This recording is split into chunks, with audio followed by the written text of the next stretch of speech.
بسم اللہ الرحمن الرحیم۔ السلام علیکم ورحمۃ اللہ وبرکاتہ۔ کلاس کام کا آغاز کرتے ہیں اس دعا کے ساتھ، اللہ تعالیٰ آپ کے ہمارے ہم سب کے گھروں میں اپنی رحمتیں اور برکتیں نازل فرمائے اور ہمیں تمام وبائی امراض سے محفوظ رکھے، آمین۔ تو اسٹوڈنٹس، کل کا ہمارا ٹاپک تھا اسم معرفہ کی تعریف، اور آج ہم کرنے لگے ہیں اسم معرفہ کی اقسام۔ اسم معرفہ کی کون سی 4 اقسام ہیں؟ اسم علم، اسم ضمیر، اسم اشارہ اور اسم موصول۔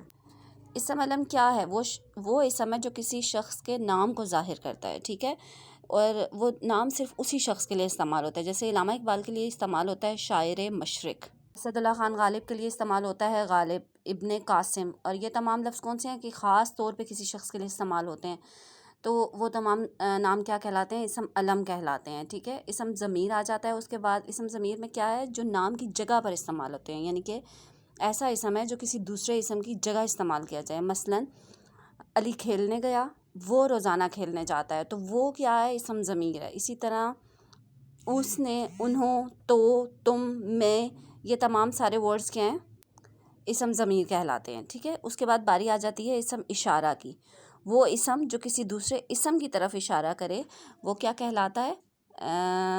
اسم اشارہ کہلاتا ہے، ٹھیک ہے۔ جیسے پہلے ہم بول دیتے ہیں کہ وہ کہیں کھیلنے گئے یا وہ باغ میں گئے، یہ کتاب اس کی ہے، یعنی کہ جو کسی چیز کی طرف اشارہ کر رہے ہیں، جو کسی شخص کی طرف اشارہ کرنے کے لیے ورڈ استعمال کیے گئے ہیں، ایسے تمام الفاظ کیا کہلاتے ہیں؟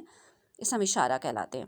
اس کے بعد باری آ جاتی ہے اسم موصول کی۔ اسم موصول کیا ہے؟ کسی اسم کی حالت، کیفیت کا پتہ بیان کرتا ہے، اور یہ اس وقت تک اپنا مطلب واضح نہیں کرتا جب تک کہ اس کے ساتھ دوسرا جملہ نہ ملایا جائے۔ جو دوسرا جملہ ملایا جائے وہ صلہ ہوتا ہے یا نتیجہ ہوتا ہے، ٹھیک ہے۔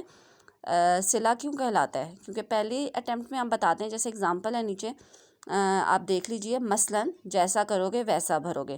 پہلی اٹیمپٹ میں وہ بتا رہا ہے جیسا کرو گے، جیسا کرو گے کیا ہے؟ اسم موصول ہے، ویسا بھرو گے اس کا نتیجہ ہے، مطلب صلہ ہے، ٹھیک ہے۔ اسی طرح آ جاتی ہے اگزامپل، نیکی کر دریا میں ڈال۔ نیکی کر اسم موصول ہوگا، دریا میں ڈال ہوگا صلہ ہے، یعنی کہ اس کا جو آپ کو نتیجہ یا صلہ ملے گا وہ کدھر سے ملے گا؟ جیسا کام کرو گے ویسا رسپانس ملے گا، اللہ کی طرف سے ملے گا، کہ مطلب ضرب الامثال جس طرح سے ہیں، جیسا کرو گے ویسا بھرو گے، نیکی کر دریا میں ڈال، دو ان کی وہ ہیں، دوہری وہ ہیں، ایک تو پہلی لائن اور ایک دوسری لائن۔ پہلی لائن میں جو کام کر رہے ہیں وہ بتا رہے ہیں، دوسری لائن میں اس کا نتیجہ بتایا جا رہا ہے۔ اس کے ساتھ ہی ہماری یہ تمام چاروں اقسام کمپلیٹ ہوتی ہیں۔ آج کے لیے اتنا ہی ہے۔ اوکے کلاس، اپنا خیال رکھیے گا اور دعاؤں میں یاد رکھیے گا۔ اللہ حافظ۔